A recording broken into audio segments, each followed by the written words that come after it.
আসসালামু আলাইকুম, কেমন আছেন আপনারা সবাই? আজকে আমরা হোয়াইট কাস্টার্ড বানাবো, তো চলেন বানানো যাক। এর জন্য প্রথমে নিব হাফ লিটার দুধ। এর থেকে সামান্য দুধ আমি একটি কাপে উঠিয়ে রাখব।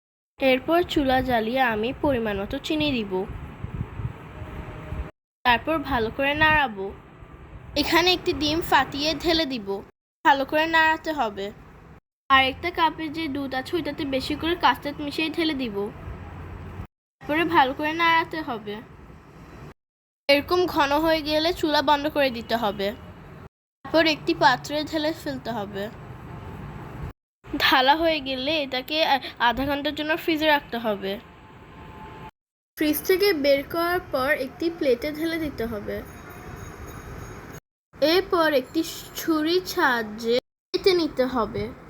দেখেন আমি একদম সুন্দর করে স্লাইস করে নিয়েছি, আপনারা আপনাদের মতো করে নিতে। এরপর একটা বাটিতে একটি ডিম ফাটিয়ে নিব, আর একটা প্লেটে ব্রেড গাম নিব। প্রথমে কাস্টার্ড পুডিংটাকে ডিমে চুবিয়ে ব্রেড গামে দিয়ে দিব, তারপরে সুন্দর করে কোট করে নিতে হবে। দেখেন আমি একটা একটা করে সবগুলা কোট করে নিয়েছি। এবার ভাজার পালা। তেল গরম করে কাস্টার্ড পুডিংটাকে ঢেলে দিতে হবে, এরকম করে কয়েকটা দিয়ে ব্রাউন করে ভেজে নিতে হবে। আলহামদুলিল্লাহ, আমাদের কাস্টার্ড পুডিং রেডি। নিজেদের জন্য হোক বা মেহমানদের জন্য হোক, আপনারা কিন্তু এই রেসিপিটা চট করে বানিয়ে ফেলতে পারেন। সাবস্ক্রাইব আর লাইক করে পাশে থাকবেন। আসসালামু আলাইকুম।